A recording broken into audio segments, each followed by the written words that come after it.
since 2005.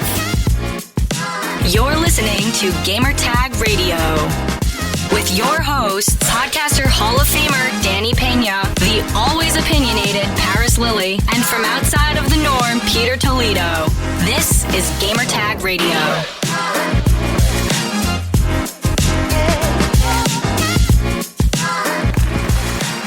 All right, welcome to Gamertag Radio, episode 1289. This is your host, Danny Peña, and joining me for this episode of GTR, and we haven't recorded in a while, Paris Lilly. Paris, welcome back.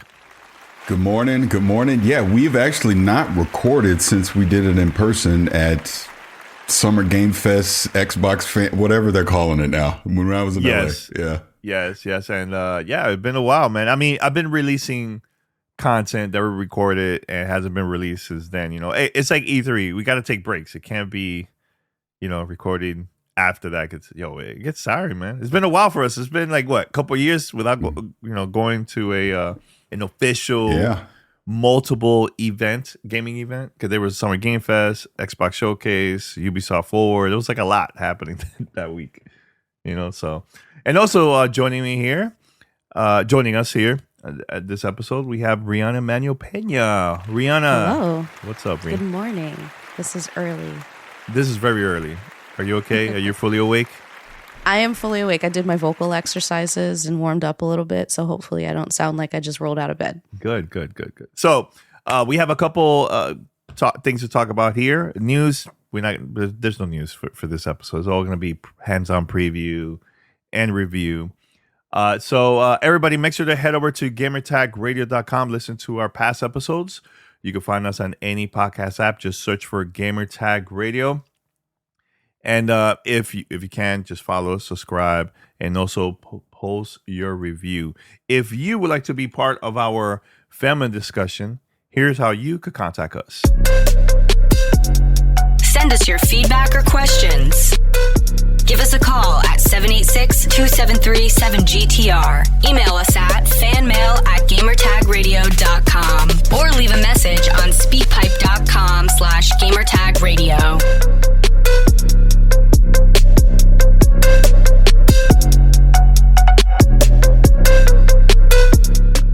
All right, so the last episode, I put up a poll on Spotify, and I asked everybody if they were interested, in buying the new Assassin's Creed Mirage is coming out, I believe, later this year.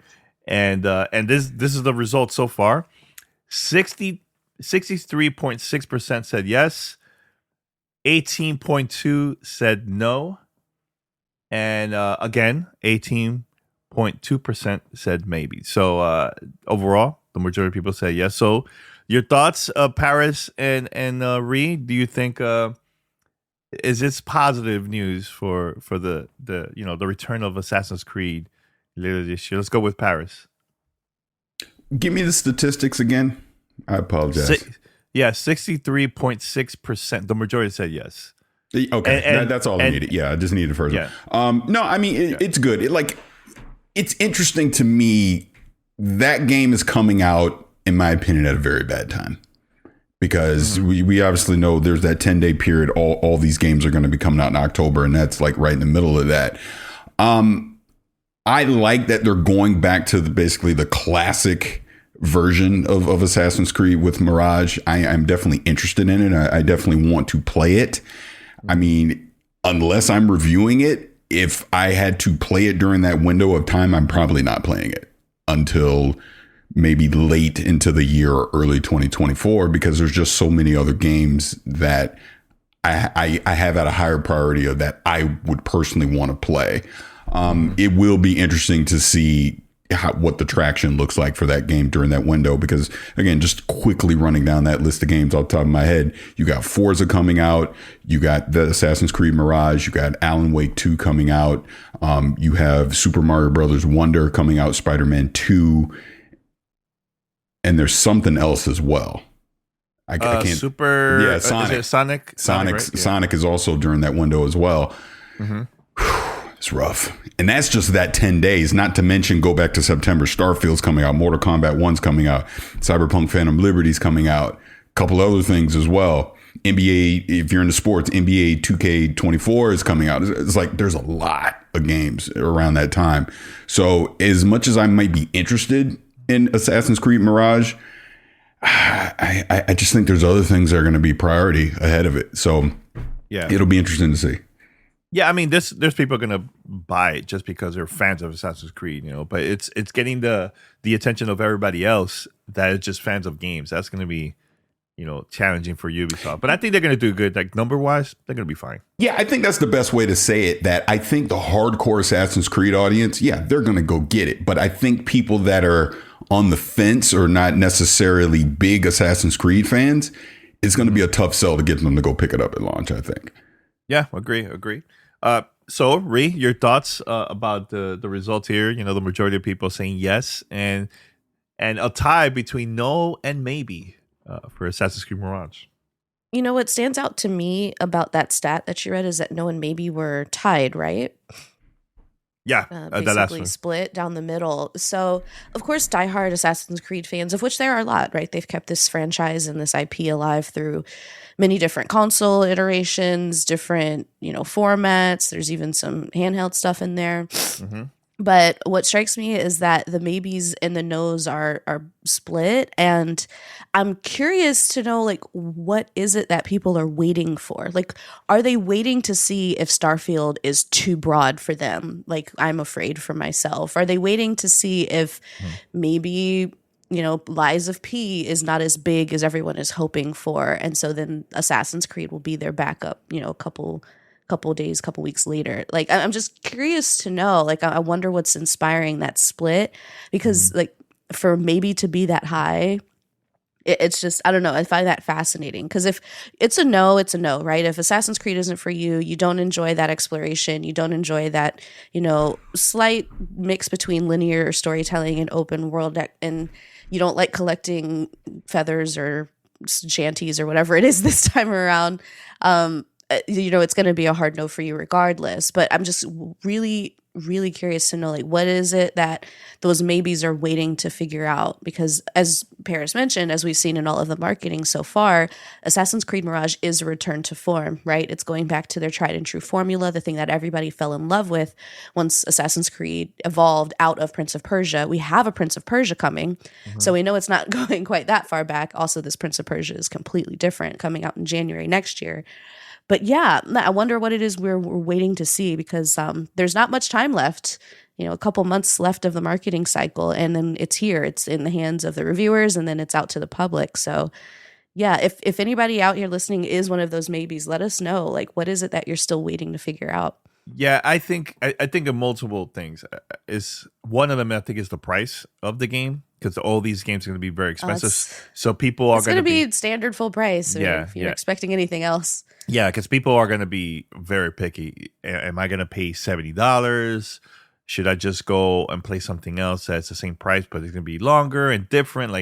People are going to be very picky from now on, I think, especially now where, Xbox raise their prices for all their games. But of course, if you don't have Game Pass, you have to buy these games, So I think it's one of them is that. And also, I think people are going to wait to see the reviews, because, the past Assassin's Creed games, I think the last two was okay. It wasn't it got in really positive reviews, but people are just trying to see if it's going to be good again, because we haven't seen anything huge from Ubisoft in it's been a couple of years now, so yeah. And I wonder if this sort of focusing in and narrowing in a scope and editing down, it works in its favor, because there are so many huge games and so many different experiences to play this fall.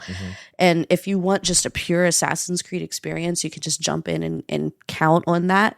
And I think that might be a bit of a relief for a lot of people. I know it feels that way for me, where it's I can focus on this for, 10 to 20 hours, depending on how invested I am, and doing all the side quests, or going straight critical path and just doing the story. And I'll get Assassin's Creed out of it, and then I can move on to the 50 other games that are coming out. Yep. So yeah, guys, the next poll for next week's episode is going to be, are you interested in OXENFREE II Lost Signals? That means yes, no, or maybe. Those are your choices. And based on your choices, we're going to talk about it on next week's episode. So stay tuned. All Very right. curious to Yeah. see that result. I'm very curious because it's because I never played part one. Same. You haven't played part one. Paris, have you played OXENFREE, the first one? I did not. Okay. And remember, I think it's oxygen free. Oh God, very different game. Very different game. I forgot about that. Yeah. I totally forgot about that joke. Oh yeah, oxygen free. That's funny, man. So so we're gonna be talking about the game. We're gonna review the game. There's no spoilers. We're gonna try our best because the thing is, there's so much stuff that we'd like to talk about this game. We need to do a spoiler cast. Let's just plan to have that in the future.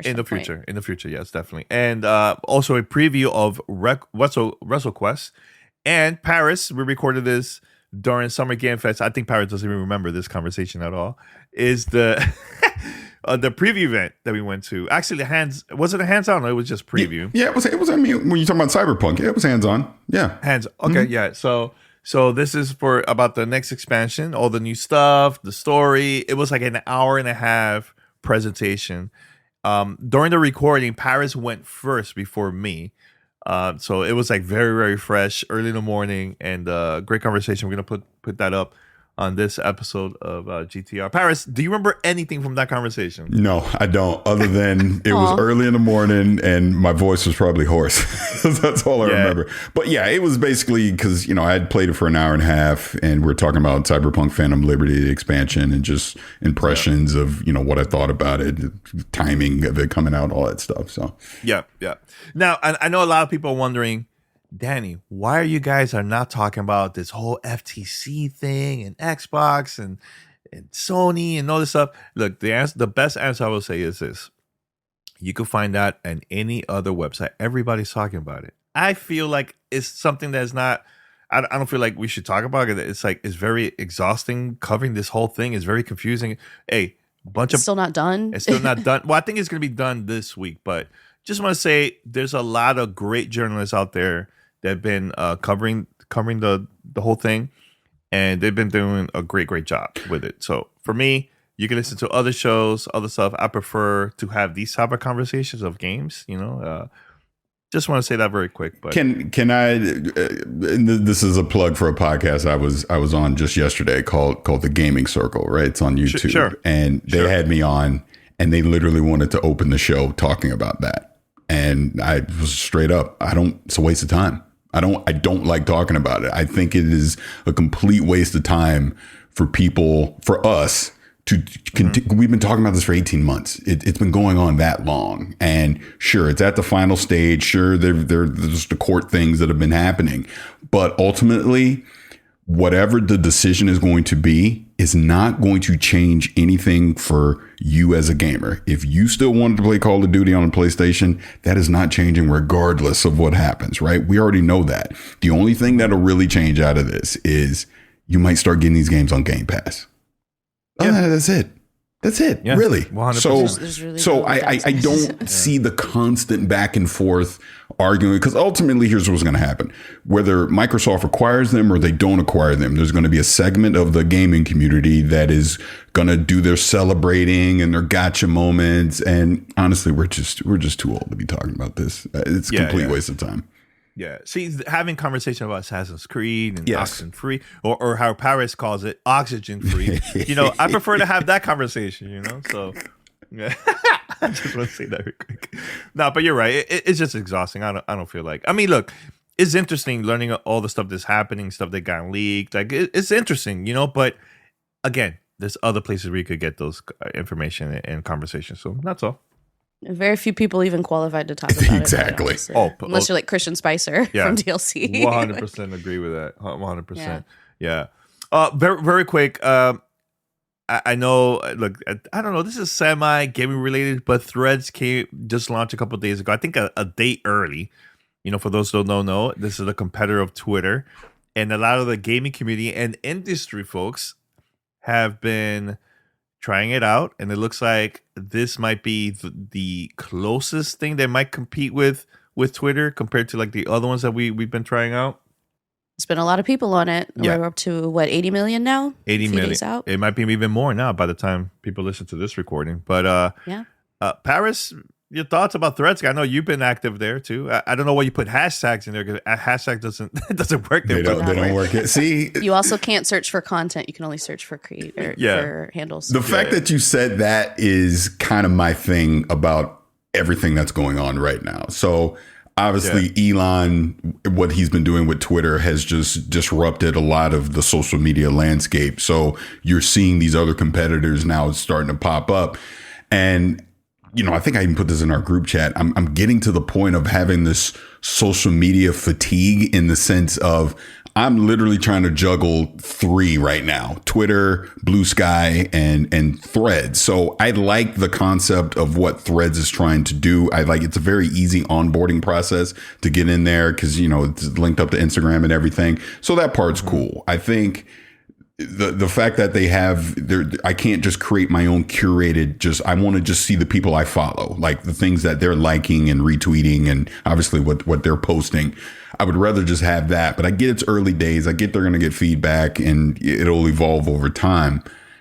I just think no matter what we want to say, like what we're seeing with these social media things is we all get excited. Like Hive came out, everybody ran to the Hive, everybody ran to Mastodon. You're getting the Blue Sky invites. People are jumping on that. Everyone's jumping on Threads. We're going to be super excited about it for a week or two, but it's like Thanos in Endgame. He goes, back to me. We're going to go back to Twitter because because the analogy that I use, and you also being Tesla owner can understand this.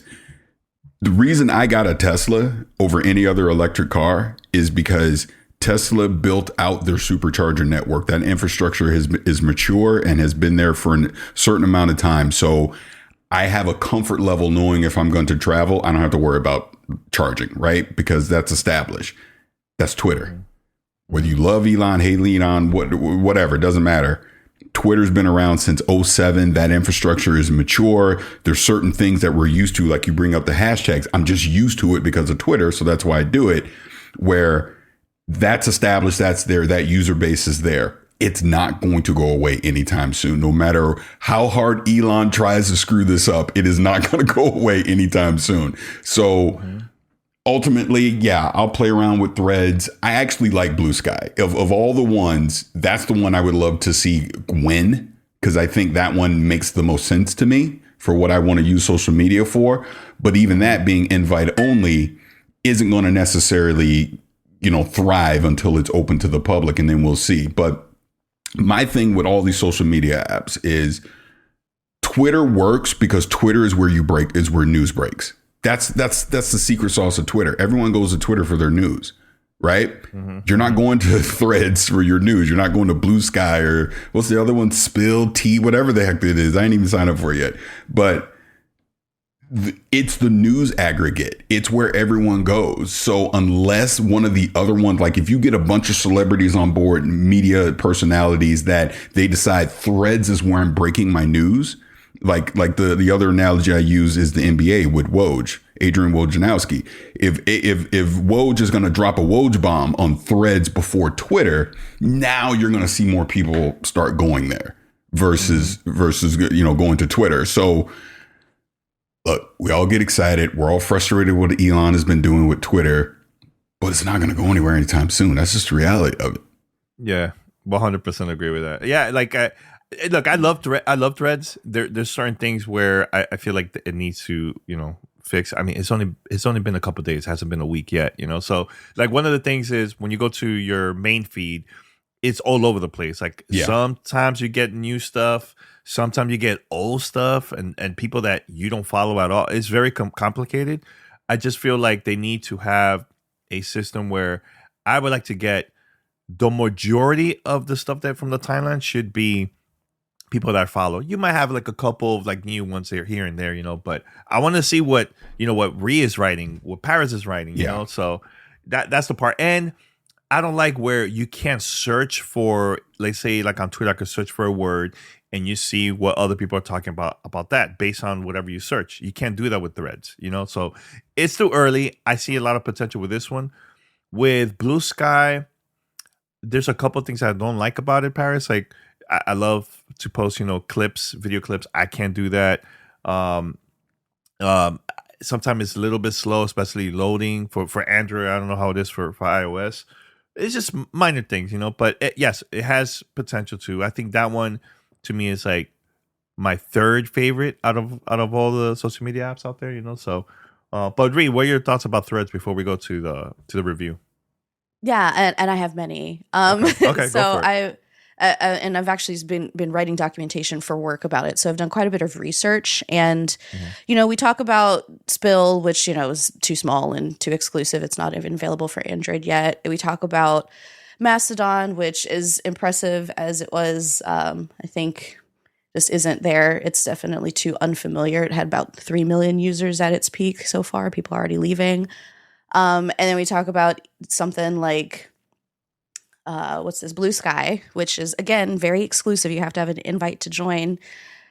It's only at 285,000 users as of today, July 9th. And, it's the wait list is 2 million, but even that doesn't touch what we got even in the first hours of the release of Threads. It's just a size thing, right? Like Threads is so easily adaptable for most people because it is a familiar format, if not pared down.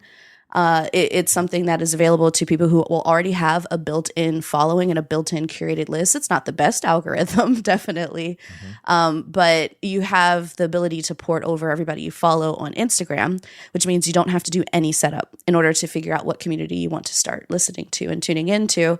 And what's most important is businesses can freely jump on. They don't need any special setup or invite code or set of circumstances in order to create an account and immediately begin rebuilding their followers. So it's the one that you see people going to more, like like I said, over at 80 million, definitely going to keep going up. And for reference, Twitter is somewhere around 300 something million, 340 as of like earlier this year, Q1.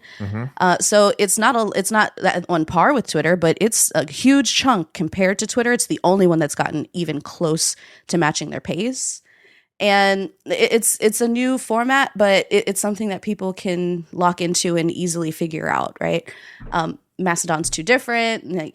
There's lots of reasons why other apps have not caught on the same way this one has. And, we can easily just trace back how the adoption rate is different. But more than anything, like Threads is something that people are familiar with. There is moderated, so it's a moderation already integrated into it. People are already saying they feel safer on this app than other ones. It does not have any malware that we have seen. Like there's just so many things about this platform that are more reliable instantly because it has the backing of Meta.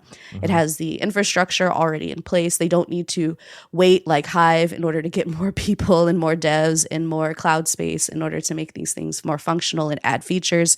It's just prepared, and it's because Meta and Zuckerberg have been preparing for this for a long time. And they've seen the downfall of Twitter just like all of us have. And they made a really smart, calculated move to launch it right now when the rate limits were the biggest thing people were complaining about on Twitter, and just said, hey, here you go. It's free. Everybody go. And they did it a couple days early to even increase the hype. So I don't know. I think Threads is the bet of all of these. And just like Facebook never went away when Twitter and Instagram came out, I don't think Twitter will go away, but it will become outdated. We're already seeing the youth, quote unquote. Their primary platform is TikTok. Before that, it was Snapchat. And those folks aren't paying attention to Twitter the same way you and I are, or this group of people are. Probably even the listeners of this podcast are. So it really just depends on where the buying power goes. And right now, they're going to other apps. Twitter is not their end-all be-all. It is definitely what the marketing machine for gaming and tech pay the most attention to, but it is not number one for all industry. And Threads has a chance. I think it really does. Yeah, so an update about the numbers of active users here, because this was posted a couple hours ago from Twitter Daily News. That's an account where it gives like updates on everything that's going on with Twitter. And Twitter has told advertisers that the platform has around 535 million monthly active users. And this was according to a presentation given in Candace back in June. So it says, it also says that Twitter said the average time spent by users per day on the platform is up 13%, rising to 32 minutes. So just want to give that. It's interesting. I see different numbers. Yeah, but this one was reporting. posted 8 hours ago. Oh, okay. So it's gone up. It's gone up. Yeah. So yeah, just want to say that very quick. And now let's go with our review of OXENFREE II. Lost Signals. So this game, we actually got the review code, I believe, 2 weeks ago or so. And for those that don't know, this is a game, supernatural mystery, a little bit of horror adventure game. And this game was also developed by Night School Studio, published by Netflix Games. Now, we haven't played part 1, but if you go right now to the official Netflix account on YouTube, there is a recap video about part 1. If you're interested in playing part 2 and you want to know what's going on with the story, go ahead. It's available there. So part 1 was available back in 2016. And this game takes place 5 years after the events of the original game. The game is going to be available for PC, PlayStation 5, PS4, Nintendo Switch, Android, and iOS devices. So the version that we've been playing has been the PC version. So we've been switching from, Steam Deck, actual PC, etc. Paris. Wow. Paris. You got which one you got? The PC version? Yeah, I have the PC version. Yeah, I unfortunately have not had a chance to play it yet, but I'm pretty sure this review will excite me to want to jump in right after we're done talking. That's all good. And I apologize about the name switching. It's been a while. Rihanna, what about you, Ree? Which version you been playing? I've been playing on the Steam Deck. The Steam Deck. So I have a Steam code, and I've been playing on my handheld. Yes, yeah. So now, before we talk about the game, Rihanna received a pretty cool package that relates to the game, OXENFREE II. Ree, you would like to explain a little bit about the package that the team sent you, and you also, they're going to be a video online where people could watch it on TikTok and Twitter and all these other places, Instagram. So if you follow Ree, it's going to be there. All my socials. I'll plug those at the end of the show here. They sent me a gear pack, which you'll hear about in the game. And oops, sorry, my alarm is going off. A gear pack from the game, and it had some really fun goodies, including a radio, which you'll get very familiar with in the game. It was very cool. So shout out to the team over there at Night School. Appreciate the little gift bag. And yeah, you can see more details about everything else that's in it and what messages were included on my socials. Nice. Yeah, that radio is very similar to the one in the game, so you can listen to bunch of other cool stuff. Let them watch the video. You watch the video. It's really cool. Watch the video. So there's a character that you play. Her name is Riley, and there's also a companion, which you're also gonna meet this person in the game. His name is Jacob Summers. So you're gonna find out more about them and everything in there. But I just want to say, I just love the experience overall playing this. There was one moment that it felt like I was playing a game like Alan Wake and Control, based on the stuff that was just happening overall. And one of the other things I want to say without spoiling anything is you could also walk around and you'll probably use your walkie-talkie, and you talk to certain persons there, certain people there. And based on that, you could also go to your radio and switch radio stations in there, and it will interact based on whatever is happening at the moment, or based on whatever you listen to somebody said on a walkie-talkie. You could hear it on the radio station, and there's the story gets really, really deep. When I got to play it, I did certain things that Rihanna missed out, and there was stuff that Reed did that I completely missed out too. So seeing that coming from a smaller game, it really got me even more curious to discover more stuff, going to different locations, stuff that she hasn't discovered, stuff like that. So how was your experience overall, Reed? Because for me, that was something really, really cool to see in this game. Yeah, and again, it's really difficult to talk about this game without spoilers, so apologies if we sound overly vague, because and this split in the narrative and the experience that Danny and I noticed when we compared notes, it happened at like 2-3 hours in. So it very quickly gets deep, as he mentioned. So my experience of the game has been phenomenal so far. I'm about 8 hours in. I'm not done. I'm about to go to the final area. And I really enjoy the amount of personalization in the game. So this will be very familiar to folks, I'm sure, who have played OXENFREE 1, but even if you have not, you're walking around with a companion and there's some dialogue that happens between the two of them, and then you can choose your response, right? We've seen lots of iterations of this, choosing which response of 3 or silence if you prefer to let the timer run out.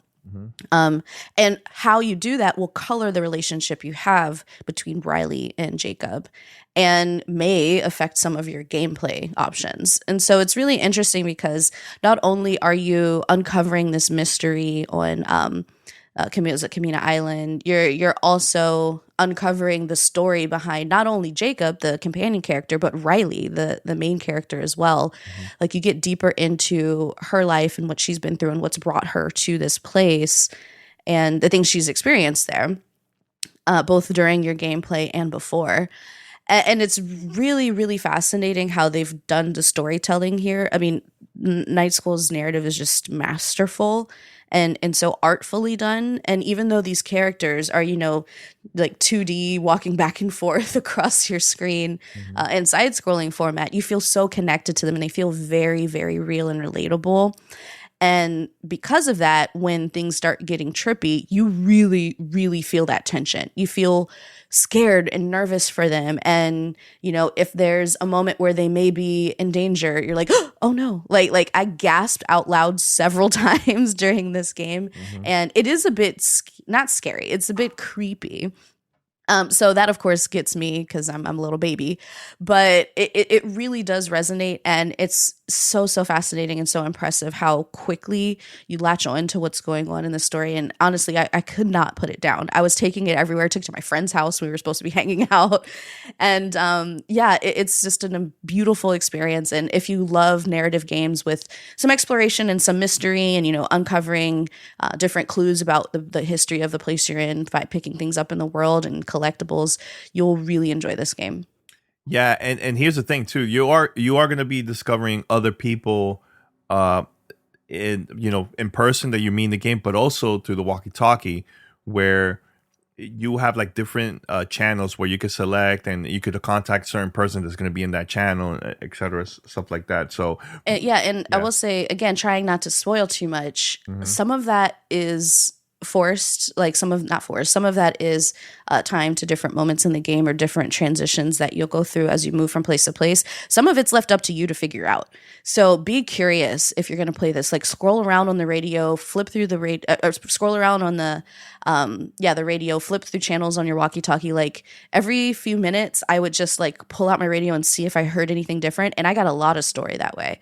So I just encourage curiosity if you're going to play through this game. Yeah, like for example, somebody on the radio station might say, "Oh yeah, this and this and that. Contact me. Go to channel whatever of your walkie-talkie." And while you're listening to the radio station, you could switch to your walkie-talkie and you could just go and now you're having that conversation with that person. Like that's really cool. Like I'll give you one example. This is not a spoiler, but there was one where it's a bit spoilery. No, this was not this is not a spoiler. But one person was like, like I requested, "Hey, can you put music on the on the show?"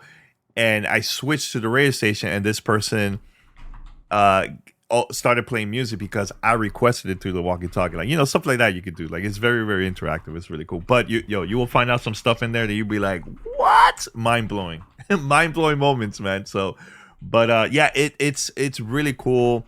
You know what I've been also, I'll do sometime, like, I'll switch to a radio station and just let it play. Like, it could be somebody having a talk radio show, or it could be a show that they're playing music and stuff like that. So you could do that if you want. Just listen to it, just vibe with it, But there's also stuff where you are going to discover supernatural things, because the stuff that you discovered, it will affect in the game too. It could be like the location, it could be the the station to listen to, the walkie-talkie, stuff like that. So, and the choices that you make also helps uncover a lot of mystery. I mean, I'm trying not to spoil stuff here. Yeah, that's but, I had a hard time describing it as well. Yeah, like, but the choices you make in your dialogue affect the game. Big time. So, but Paris, any questions you want to ask about OXENFREE? I know you're curious about it. I know you've been asking. What can we answer for somebody who's curious about playing it but hasn't? That's spoiler free. Yeah. So just keeping the spoiler free. First, I really like that you were having different experiences, right? There were things that Danny did that you did. Obviously, you both didn't get to do. I really like that in the type of game. So I'm actually installing it on my Steam Deck right now. Oh, awesome. as we're talking through this, but I enjoy those kind of games, and so this is definitely more. I don't want you to spoil anything, but it really sounds like this is heavily story driven. Like you're really enjoying the story aspect of this game, correct? I would say it's story driven. There's obviously, game action as well. It's just slower, right? Like it's more slow paced. Like you can take your time. It does lend itself to creating that, uneasy, tense sort of mood, but still quiet and beautiful at the same time, because a lot of this game focuses on the beauty of nature and how we as man maybe have done too much to impact it. So that is sort of a subline that you might enjoy. But as far as like having the different experiences, there are ways to 100%, but there may be a few things you missed if you didn't click the right thing at the right time or didn't tune into the right station at the right moment. Like, again, not spoiling, there's an event that happened in the world that I didn't like move from one place to another place quickly enough to get to it. It's gone. I don't think I can get it. So there is a sense of urgency and a sense of I need to figure out everything that's happening. I need to, explore every nook and cranny of this map in order to like really get everything out of the story. And that lends itself to the exploration. So you're more like rewarded for exploration with narrative. So I'm sorry. I was just going to say, I guess my other question would be, because you mentioned at the top that there's a recap for the first game. I guess you got to go to Netflix or wherever you said to go watch it. YouTube. On YouTube. But I didn't watch that, by the way. And that's my question. And that is actually my question. For people that won't do that did not experience the first game, does the game itself do a good enough job of catching you up on what's going on? Well, go ahead. Sorry, go ahead. No, I was going to say for me personally, I just found out about that recap like yesterday, and I played this game without knowing anything about part one. And I think they did a pretty good job with explaining things in the game. Like, I think it's optional. You don't have to play part one in order to play part two. It's similar to like a game like Alan Wake 2, where if you're a fan, you will find like Easter eggs that relates to part one, like question. that. Yeah. And stuff like that. Yeah. But go ahead, Ree. I know you were going to answer. No, I would agree. And again, I don't know for sure because I haven't had both experiences of watching it and playing, or what I did do, which is not watch it and play. But the characters that I know are common between the two games. So some people do come back and get mentioned. I know everything I need to know about them through this playthrough. Yeah. Now, another thing I do want to mention is, and this is very important too, like you could, let's say Paris, you're walking around and it's taking you a while to solve one of the puzzles or the places you have to go in the game, right? The thing that happens between that time is the relationship, the conversation between Riley, the character you're playing, and Jacob. So based on your choices, you will learn more about Riley. And there's going to be certain things, again, based on your choices, where she is going to talk about and reveal to Jacob, because the relationship changes based on your choices. So, like, and when Danny says changes, he means like you either trust each other more or less, right? And so you get a deeper discovery between them, or more surface level casual stuff, or maybe even some slight animosity and snarkiness. Like, it's really up to you. The relationship. Yeah, it's good. I think everybody that's gonna start playing this, they're gonna have totally different experiences and things that they discovered that probably we didn't discover. And that's the really cool thing about this game. Like everybody's gonna have a really cool different experiences, you know. And I even mentioned this. We were having a conversation, Rhea and I, a couple of days ago. I said, "Yo, I could see this game as like up there, nominated for like, you know, for whatever, you know, during the Game Awards. I could definitely see this game getting nominated for like, you know, best indie game or like best narrative, stuff like that. Even contender of Game of the Year. If I'm going out there, like I see websites not winning, but up there, like getting nominated because people are gonna be so fascinating talking about like the story and everything. It's really, really good. I think this game, it has a lot of potential, and honestly, this is by far the game that is gonna stand out for Netflix games, you know, because they don't have that many games like this is going to be this impactful at all. But yeah, it's up there. I'll put it up there for sure, in my opinion. And a quick note, because I'm not an accessibility expert, but I would say that because this game can be played mobile, meaning like Steam Deck and all that, it is easy enough for me. And the controls are very simple, right? You're moving basically up, down, left, right, and then pressing interaction buttons, and it prompts you every single time you need to do so. So it's very approachable. I don't know about the accessibility. We'll wait for more specialized channels to comment on that. But it's a simple enough game to share with somebody who maybe doesn't play first-person games or 3D games. The only thing I would say, Rika, we have to bring this up that is important. The game could get a very there's moments in the games that it's like a lot of stuff happening, graphics like flashes and all this stuff. I know in the beginning of the game it gives you a warning just in case that something that will make you maybe dizzy or anything like that. It gets really intense, man, you know. And there's moments there are some light flashing moments for sure, and you've probably seen some of that in the trailer.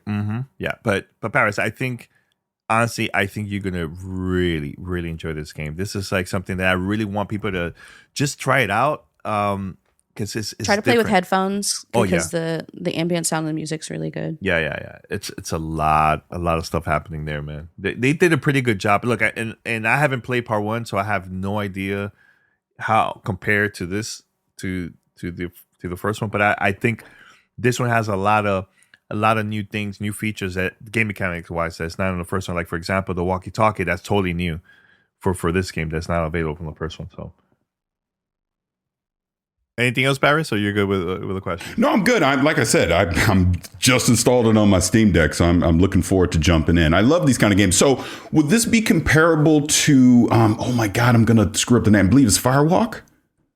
Have you played that? Firewatch. Thank you. Firewatch. Yeah, is this comparable to that? In what way? Because that was a first person. I'm thinking more from the story aspect of it. It sounds like some of the things that you were describing were similar to that. Just from the story, kind of the mystery of everything that's going on. Yeah, I don't know if you even played it, but I played that.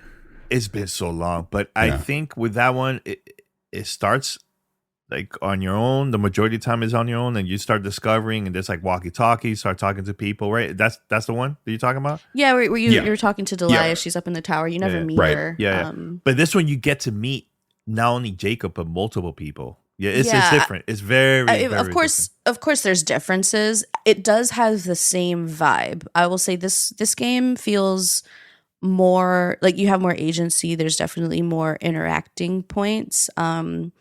Not only between you and your companion, but also you and the world around you and other anomaly and things that are going on than in Firewatch. But it definitely has a similar vibe of like you're discovering yourself, you're discovering this other character, and you're discovering this place all through the gameplay for sure. Yep. So yeah, I just want to say that. Anything else, Ree? If there's anything that I think is important. I think people who love story and who love creepy shit should try it. Yeah, definitely. Yeah, remember in the game there's letters, there's documents that you could discover around the location that you're in. That's going to help to discover more things. I'm trying my best not to spoil, but let me tell you. Yeah, you're getting really detailed. I think you should stop. The only thing I will say is this: like, if you love games like Control Alan Wake, and like a game like Firewatch, please try out this game. It's so good. It's a very this game has it's an amazing experience playing this overall. It's so much fun, and it was cool. Every time that I play for the game for a couple hours, I go and talk to Ree, and we all have like different experiences, different things that we discover in this, man. So I can't wait to have conversations with everybody else once they start playing this when the game comes out. Actually, by the time you listen to this, it's gonna be out. So yeah, check it out. Let us know your thoughts. Anything else, Ree? We're good?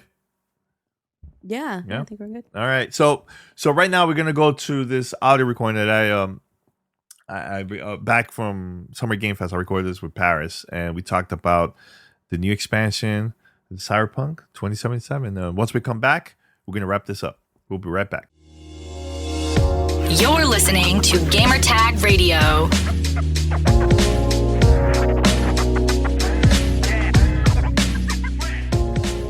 All right, this episode of Gamertag Radio is sponsored by porkbun.com. Porkbun is a refreshingly different domain name register that's different from other ones like GoDaddy or Namecheap. They got lower prices on hundreds of different domain extensions, so you can create a website, a blog, or whatever you want to show of stuff that you like to do. They've got everything from usual .com domains to awesome ones from gaming and entertainment like .games, .stream, and .gg. Every domain name at Porkbun comes with tons of freebies like SSL certificates, Whois privacy, DNS, and URL forwarding. Because why pay for things that should be free, right? They also got free trials for their link in bio tool that makes it easy to keep links to all your platforms in one place, plus web and email hosting trials. If you're someone that loves new tech, check out their new AI-generated search tool using ChatGPT that is changing how people search for domain names. All these incredible features and tools are backed by incredible support 365 days a year and more 5-star review on Trustpilot from real customers than anyone else. The Porkbun website is simple to use and easy to navigate. You can manage everything about your new domain from one place, and they don't do upsells like other places do. So you're not being pressured to pay products you will never use. Gamertag Radio listeners can get right now $1 off your next domain name registration with code GAMERTAG by clicking the link in the description below on this episode. Or make it easier for you guys, go to porkbun.com/gamertag, and that's $1 off your next domain registration at porkbun.com/gamertag using code GAMERTAG. We want to thank Porkbun for sponsoring this episode of Gamertag Radio. This is Gamertag Radio. Voicemail at 786-2737-GTR.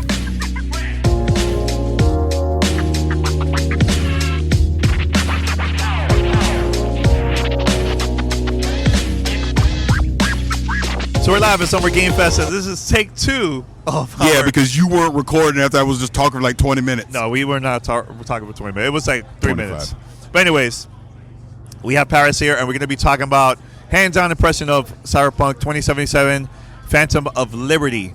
Paris was the first person in the world, I believe. I don't know if it's in the world, but it was the first person here at Summer Game Fest. Yeah, first person here at Summer Game Fest to play this game. So, quick thoughts about the expansion. So, yeah, I got a chance to sit down with the folks at CD Projekt Red and play Cyberpunk 2077 Phantom Liberty for extended time. So, about over an hour I got to play, and it's good.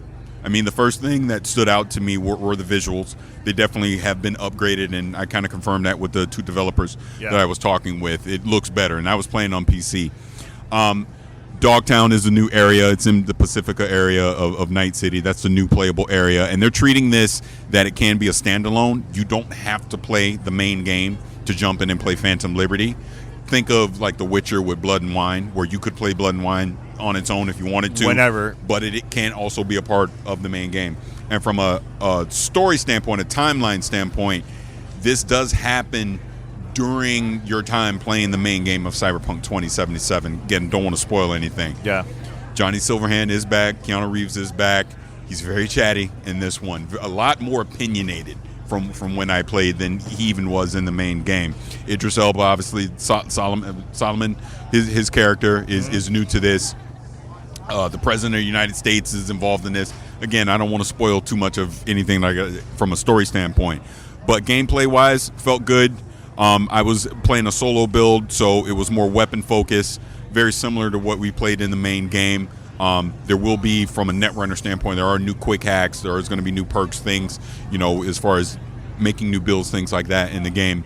One of the cool things, like in Dogtown, again, Dogtown's part of the Pacifica side, so it's more run down, almost, for lack of a better term, very ghetto in a way. Like, there's a new mechanic in it called airdrops, because this is a walled-off area of Night City. You can't just freely come in and out. There's a reason V's going to go in there, which again, no one spoil it. Mm-hmm. But because of that, there's a new airdrop mechanic in there, and there's like this red smoke that you'll see. And when that happens, that's new supplies, weapons, things that come in. You can go to that, and that'll trigger an encounter where there will be enemies, things that you'll have to take down to actually get these airdrops that come in. Another cool thing is there's vehicle combat now. So like you can get a vehicle that has like rocket launchers, machine guns on it. There are open world NPC encounters where like there was a gang of NPCs that come because there's like a new enemy faction that's in as well, and they're shooting and all that. You can start the new police mode mechanic is in there now. You get to 5 stars. You're gonna have shootouts with the police, chase the whole thing. Mm-hmm. It's really good, really good. You can tell that CD Projekt Red has taken a lot of lessons learned from when Cyberpunk came out in 2020, and they've iterated on that. They have this new area of Dogtown, but obviously overall Night City is going to play into this.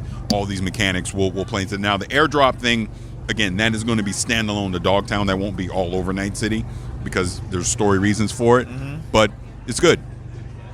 And again, I'm being very careful because I don't want to spoil story things, but I did a thing, and I talked to the 2 developers. I talk about it in there as well, but where I had a choice of not basically accepting the mission from the president and Solomon. So I said, no, game over. It was done. What? They were really? like, thank you, you're out. I'm done. And I remember they looked at me like, you're the first person to do that to me. It was pretty hilarious. Game over right there? Yeah. Oh my God. But a lot of different choices and repercussions to things. Like there was a part where there was these 2 guys that were coming after the president, and I tried to negotiate and wanted talking, right? And then I got impatient. I was like, we're done talking. I wound up killing them.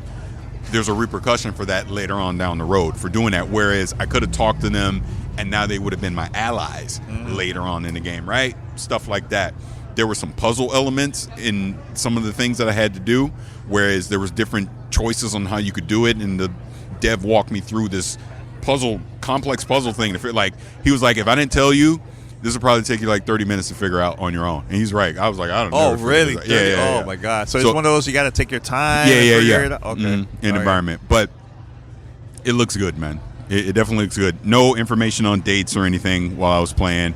But this will be day 1 for me. Day 1? Yeah. Now, I have a question about, you said that the game looks a lot better. Graphically looks very different than the previous game. Just very sharper, more crisper. The colors were really popping because that was like the first thing that I noticed when I was playing. And that was the PC version. Any chance you got to see something from the console?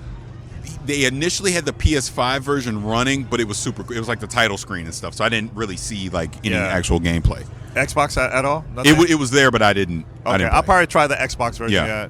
Look at it and stuff. Yeah. But so this is day 1 for you, man. Cool, man. Yeah. I mean, obviously everybody knows I'm huge fan of it or that. So yeah, I'm there day 1. Is there any new music or anything? Do you think there is a new radio station that's in there, and it's Sasha Grey is like the radio host. Oh, really? That's dope. That's cool. That's dope. Yeah, really, really cool, man. Yeah.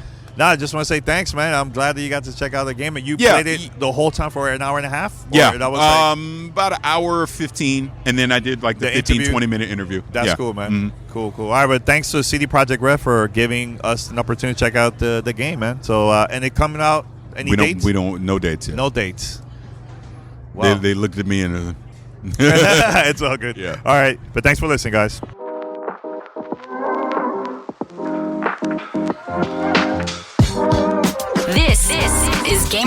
Radio.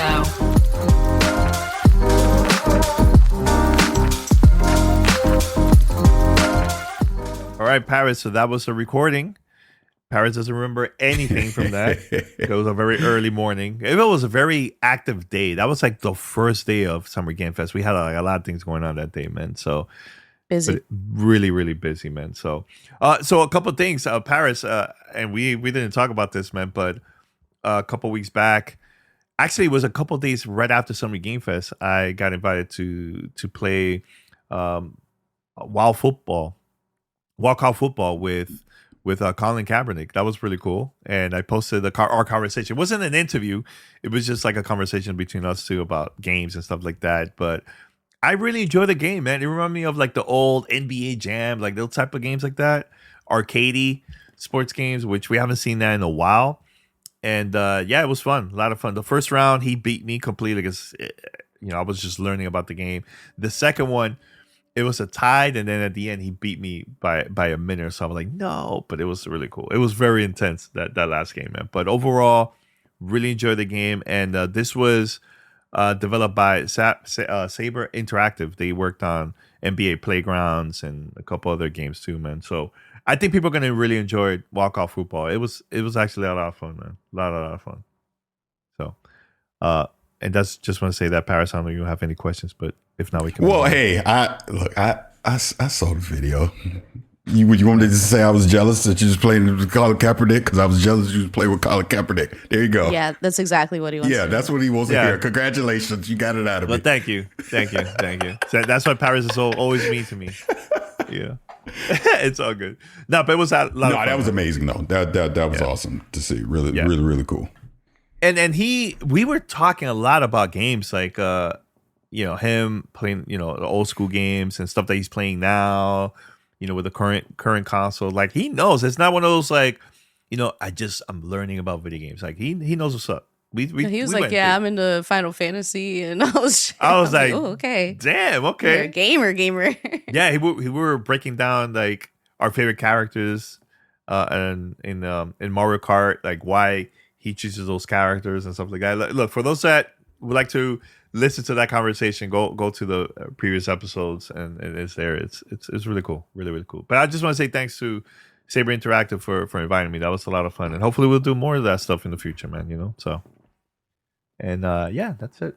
All right, so we're gonna wrap it up. Unless, Paris, you have anything else before we go? Because I know you're gonna be taking a couple weeks off. You're gonna come back sometime, August-ish, maybe we'll come back and have more stuff. I mean, we're gonna be releasing stuff every week, but you're not gonna. I'll be on next Sunday. Next Sunday. Oh yeah. I'm looking at the calendar. I don't know. Next Sunday. Okay, yeah, next Sunday I'm around, but then basically I'm out until August because I'm family vacation and secrets. And secrets. Those secrets are very cool. Yeah. Yeah, I wonder if you could talk about future stuff. The secrets? No, that one I definitely can't talk about. But okay, yeah. Okay. But yeah, taking a family vacation, it should be good. All right. Well, it's lovely. Was that part of the deal with the Illuminati? Oh well. Since you want to bring that up, I was not going to talk about this, but since you mentioned it, I'm going to say something. Oh boy. What are you going to mention? This has to be one of the dumbest things I've ever seen in my life, that people are so desperate to have a gotcha moment that they're going to take a picture that Aaron Greenberg took with some people in the community and spin it into this Xbox is paying people and all that. And the reason I'm saying it is because obviously you and I have experience with all this stuff, right? Yeah. So I wasn't even there, and I can tell you exactly how it went down. Those members of the community, I won't even mention names other than to say they were at the JW having breakfast. A lot of Xbox people also stayed at the JW during these events because we're talking the Summer Game Fest stuff, right? Aaron Greenberg, being the guy that he is, he's a good guy, saw them, acknowledged them. Hey, how you doing? Sat down, took a photo, enjoy your breakfast, kept it moving. That's what happened. I know that's what happened. I wasn't even there, and I know that's what happened. Yeah, he does that all the time. He's like that. Yeah, because he does it all the time. Not to mention they're doing Xbox Fan Fest that weekend. There were so many people from the gaming community that were just there as fans, not even as content creators or anything, that were going to go to Fan Fest on Sunday. And guess what happened at Fan Fest?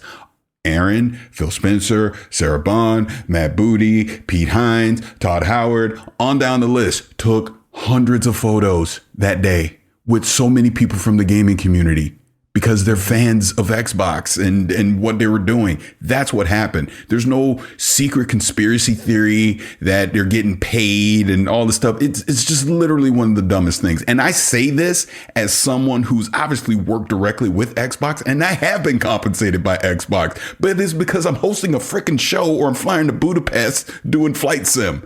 That's when you get paid for doing something. And guess what? I have to disclose that I'm getting paid for those type legally. Of things, right? Yeah, legally. So it's just very frustrating to me when I see these ridiculous conspiracy theories come out, because here's the other truth of the matter.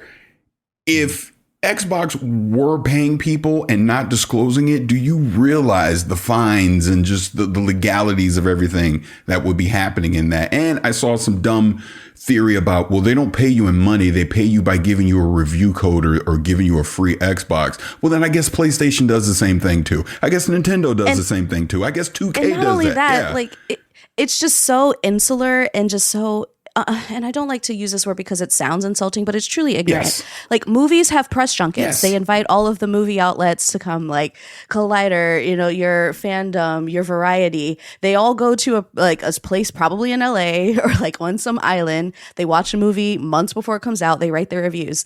This is every industry that does product release. And it's not games. It's not a conspiracy. I promise you, this is just marketing and how it works.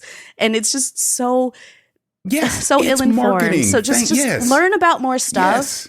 And I guarantee you all of this will feel much more common. It's just not special at all. I promise. Yeah, it is. And it's a thing of, like, I go back to 2020 with Danny and I. Xbox gave both of us a Series X to review before it was even out.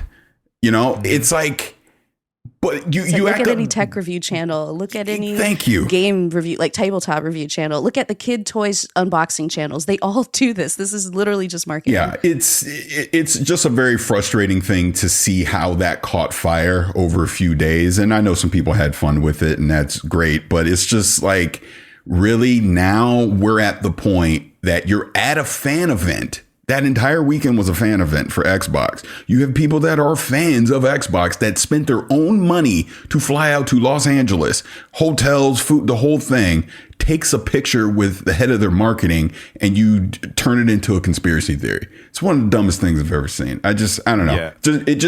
It frustrates me because, we've been doing this for so long and we've seen how this works. And I saw the pic when it happened, and at no point did I even cross my mind to think anything like that, because it's common. It's been happening for years. So now all of a sudden it's an issue. I don't know. It's just ridiculous. Yeah, it's weird. It is kind of weird. Yeah. Yeah, I know. And here's the thing. I think that was look, I don't know much about this person, but wasn't a person that works at he's one of the original guys for World of Warcraft. I don't know, he might have been the lead dev on it or something like that, but even that is, I don't know, it's just so irresponsible to say something like that. That's how I look at it. It's very irresponsible, because what happens is people will then take that and use you as a source of credibility and run with these ridiculous conspiracy theories. Because then I started seeing some silly videos. Like, and I'm just keep this a buck since we're talking about this. Yeah. Sure. I saw and he's not a big creator or whatever, and he's done some very suspect things that I've seen in the past. But there was a person of color that hopped on a live stream that ran through a whole conspiracy theory about that picture, and then equated it to, well, now, like, because Lord Cog, I'm just saying his name, but Cog was in the picture, Iron Lords, right? And spun that into, well, now they need a token black guy in there or whatever. And I'm just like, are you freaking kidding me? This is why we can't get ahead in this industry. That's why there's so few of us in this industry. because of stupid nonsense like that. There's no token black guy. There's none of that stuff. Cog is great at what he does. And him taking a picture, when they're having breakfast has no influence over him or anything that he does. I hate it because we take 2 steps forward and we take 5 steps back with nonsense like that. And I hate that one of our own would come off their lips to say something like that. It's just so very irresponsible to me. And you notice I didn't say anything on social media because I'm not going to engage in that stuff, but you don't want to give it oxygen, right? Yeah. But Danny oxygen free. Yeah. But Danny, since you brought it up, I'm releasing my frustration out on GTR. There you go. Hey, I brought it up because I was just joking, like, oh, the Illuminati. I didn't know you were gonna break it down like this. Oh man, yeah. I just want to say that I've been stewing on this one for days. So yeah. Look, man. Look, I'm enjoying life. I'm enjoying playing games. And look, a couple days ago we did our first 3D ultrasound. Like, our baby and everything. Yes, that to me is important. Not this stupid conspiracy theories online, posted by grown-ass men, like, come on. It's like, whatever. It's ridiculous. But also, guarantee you, if somebody was getting paid to be there, everyone else would be pissed about it. Like, all of us would come after them and be like, how did you get paid to come to this event, right? Like, it would come out. Don't worry. We would police ourselves. Yep. Please, I would like to get paid. Sheesh. Right? I'll go. I'll be with my pom-poms right away. Yeah. Nah, people gotta chill. Don't believe everything you read online. It's weird. But all right, guys, we're gonna wrap it up here. Thank you so much for listening to episode 1289. I can't believe we're about to hit 1300, Paris. Wow. I mean, not 1300. Yeah, right? 1300. Yeah. Wow. Sorry, my math is weird. I mean, you're close. Yeah, Close. Yeah, really close. But so everybody, thank you for listening, and we'll be back next time here on Gamertag Radio. Thank you for joining us. You want to plug let me, what's good? Plug what's good? Yeah, let me tell you where to find that unboxing. So I'm on Instagram at Rihanna Grams Now, Threads at Rihanna Grams Now, but you'll definitely see it on Twitter, Rihanna Tweets Now. That's RIANA Tweets Now. And if you're on TikTok, Rihanna TikToks Now. Yeah, there you go. And Speaking also follow her. Yes. What's Good Games podcast. Listen to it. Subscribe. Can I say one more thing before we go? So yes. Probably my favorite thing of that whole LA trip, Summer Game Fest, was hanging out with Britt. And I slipped and let her know that I wasn't a fan of Resident Evil. And her cursing me out. She called me an MF about 30 times the whole weekend. And then I was listening to What's Good. Because you were on, Danny, with Ree, and she opened the episode talking about that too, and that made me laugh. That was so funny. She's not gonna stop. Yeah. She's not gonna let that go. Yeah. Just so you know. Oh my God. Yeah. Oh yeah. I'll go ahead and plug the last episode of What's Good because as Paris, you mentioned, Danny and I were on talking about our favorite games so far for Q2 of 2023, and the cold open for that episode is maybe one of my favorites we've ever done on What's Good Games. So check that out on our YouTube channel. Yeah, What's Good Games. It was really good. See, Paris, when I joined in as a guest, it was special. Wow. This is arrogant much. Okay. Very illustrative opening. It's all good. It's all good. All right, guys. Thank you for listening. Until next time, we're out. Peace. Thanks for listening to Gamertag Radio. Be sure to like us on Facebook and follow us on Twitter.